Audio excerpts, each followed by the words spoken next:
time now to take a look at all the international papers with our press reviewer, Elena Casas. Hello, Elena. Now, we were just talking a little earlier in the bulletin about Libya, where anti-Gaddafi troops are still trying to capture the last strongholds of support for him. And you've got something in The Guardian where they're talking about fresh revelations about the West came to be involved in that conflict, and that's on their front page. Yes, morning again, Claire. I haven't had my Guardian delivered this morning, unfortunately, but hopefully we can have a look at it at the digital edition. Their headline is How Cameron Swept Aside the Libya Skeptics, and the paper claims that even though it was France who led the calls for a no-fly zone back in February, it was British Prime Minister David Cameron who actually persuaded them to take part in big bombing campaigns, especially that one in the west of Libya, which allowed Libyan anti-Gaddafi troops coming from Libya's western mountains to get into Tripoli.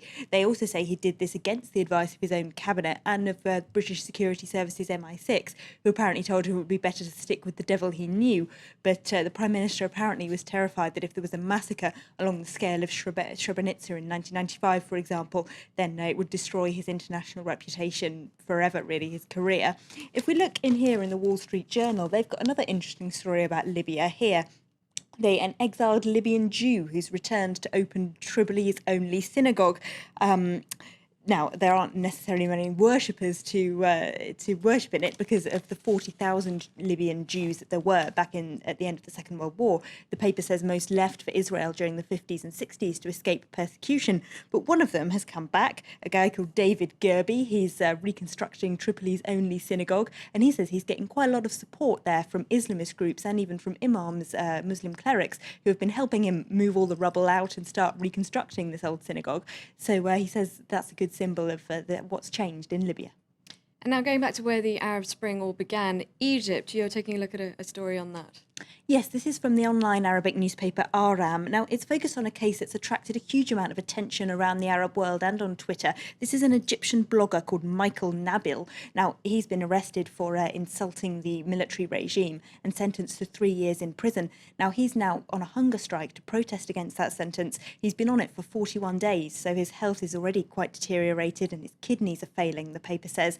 And he's waiting for the verdict of an appeal that's due on Tuesday. And he says if he's not freed then, he'll also start refusing water as well as food.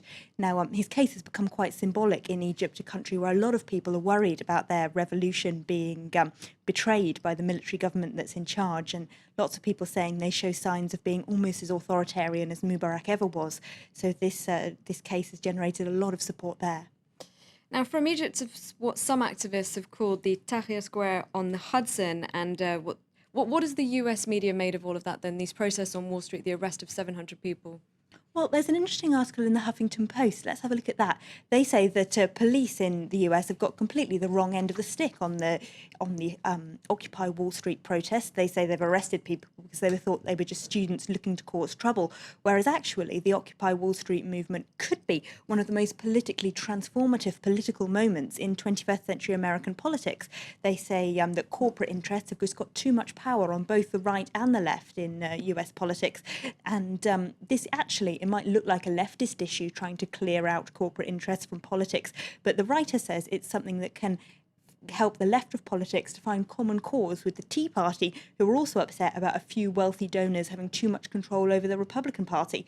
Apparently, according to a recent poll, 85% of Democrat voters and 76% of Republicans, so a big majority on both sides, say that political campaign funding needs to be reformed in the US because some powerful people, especially bankers, have too much power.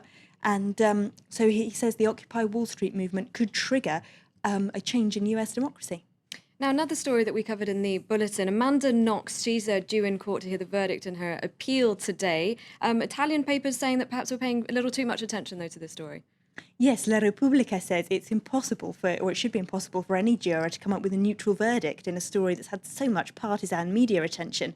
They say over 400 foreign journalists have been accredited to go to this verdict announcement later today. 400. Which is an awful lot, really. And it's interesting, actually, how partisan the media coverage of this particular case has been over in the US. They've very much portrayed Amanda Knox as being completely innocent from the very beginning.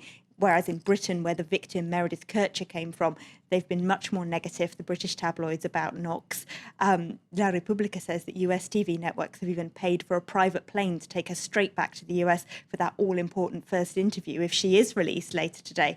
So with this amount of partisan coverage, they say you just can't expect the jury to be neutral. Okay, thank you very much for that, Elena Casas. That was our look at the international newspapers. Time now, though,